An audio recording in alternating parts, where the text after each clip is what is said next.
Erkin Asiya radiosi G'ulji shahar Xanbing yesida taksichilik bilan shug'ullanayotgan Shirali Mantilining 16 yillik, onasi Aygul Turdaxonning bo'lsa 10 yillik kesilib yetilganligi haqida xabar bergan edi.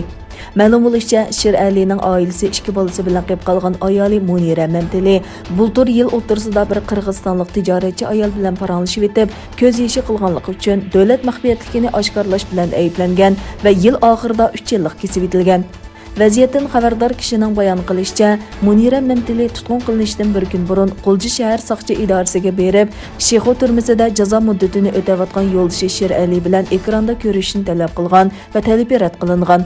Bu shahardan Xanbingga qarab uyga qaytganda qirg'izistonlik bir tijoratchi ayol avtobusda yonma-yon o'ltirib qolgan. Qirg'izistonlik tijoratchi ayol uning bilan paranglashib o'ltirib, yo'ldoshining kimligini so'ragan. Munira bu savolga javob bermagan, ammo ko'z yeshini tutolmagan. Bu chaqda avtobus shofiri chet ellik mehmonlarning kayfiyatini buzmaslik haqida Munirani ogohlantirgan. Vaziyatdan xabardor kishining eskartishicha, Munira avtobus shofirining fosh qilishi bilan soqchilar tarafidan chaqirtilgan va yo'ldoshining tutqunda ekanligini chet elliklarga ustalik bilan bildirganligi uchun davlat maxfiyatligini oshkorlash bilan ayblanib kesib yetilgan.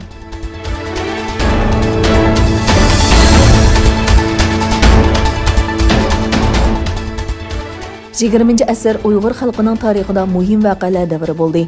Bu 100 yil davomida o'xshashla Uyg'ur diyori azob oqibatga duchor bo'ldi. Uyg'ur diyori tarixidagi aprel oyida yuz bergan muhim voqealar Qirg'iziston Uyg'urlari tomonidan Bishkek va Jalolobod shaharlarida xotirlandi. Bu shaharlarda 1945-yili 8-aprel kuni qurilgan sobiq milliy armiya kunini va 1990-yili 5-aprel yuz bergan Borin voqeasini xotirlash faoliyati uyushtirildi. 8-aprel kuni faoliyat Qirg'iziston Uyg'urlari ittifoq jamiyatining uyushtirishi bilan Bishkek shahrining Alamidan 1-mahallasida madaniyat uyida o'tkazildi. Marosimga Cho'y viloyatidagi Uyg'ur jamoatchiligi qatnashdi.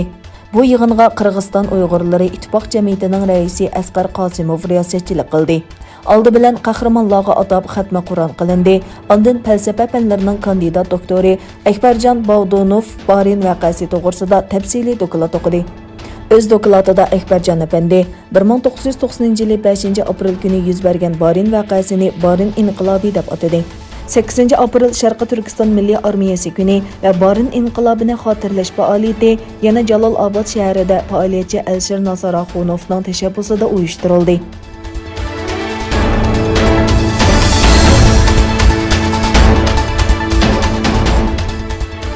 Xitoyda Ali Babaga rekord xarakterlik jazo berildi. Egilenishicha, bu elektronlik savdo magnatining bozordagi yetakchi o'rnidan qalaymaqon foydalanganligi uchun 2 milliard 800 million dollar jarimani qo'yilgan. Xitoy raqobat organi elektronlik savdo va texnika magnati Ali Babaga qarata monopol tekshirish qarorini e'lon qildi. Xitoydagi dangliq Bay Mayunning shirkatining monopolga qarshi turish qoidasiga xiloflik qilganligi va bozordagi yetakchi o'rnini suiiste'mol qilganligi bayqalgan. Bu jazo Ali Babaning 2019-yili Xitoydagi savdo summasining 4%ga to'g'ri keladi ekan.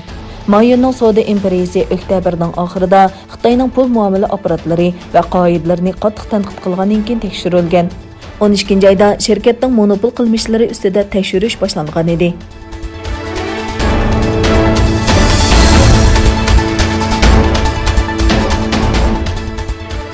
Ukrainaning sharqida Ukraina bilan Rossiya o'rtasida jiddiylik kuchaymoqda.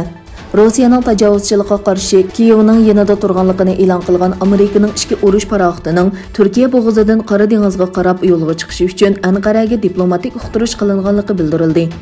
Anadolu agentligining diplomatik manbalarni asos qilgan xabariga qaraganda, 15 kun burun diplomatik yo'llar orqali Amerikaning ichki urush paraxotining Monterekis ahdinomasiga asosan Qora dengizga avatilganligi to'g'risida uqtirish qilingan.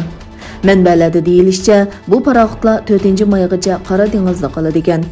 Amerika Davlat Mudofaa Ministrligining bayonotchisi John Kirby bu xabarga qarata Amerikaning Qora dengizga qurolli qarda urush paraxoti avatadiganligini aytdi. Yana bir tarafdan Rossiya Ukraina jiddiyligi yuz bergan paytda Ukraina prezidenti Vladimir Turkiyani ziyorat qildi.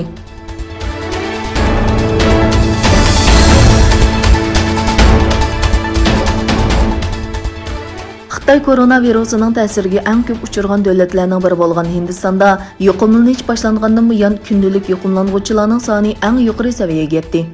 Virus keltirib chiqargan o'lim soni 168.436 ga yetdi. Hindiston Səhiyyə Ministerliğinin bayanatına qaraganda, yaqinqi 24 soat ichida 145.384 yangi bemor bayqalgan. Yuqumlanğuvchilarning umumiy soni 13.205.926 bo'lgan. Bu 2020 yılı 1. ayının 30. günü memleket boyunca tunji yuqumlanğuvchi bayqalgandan bu yanqi eng yuqori kundalik vaqa soni xotirlanishi ekan.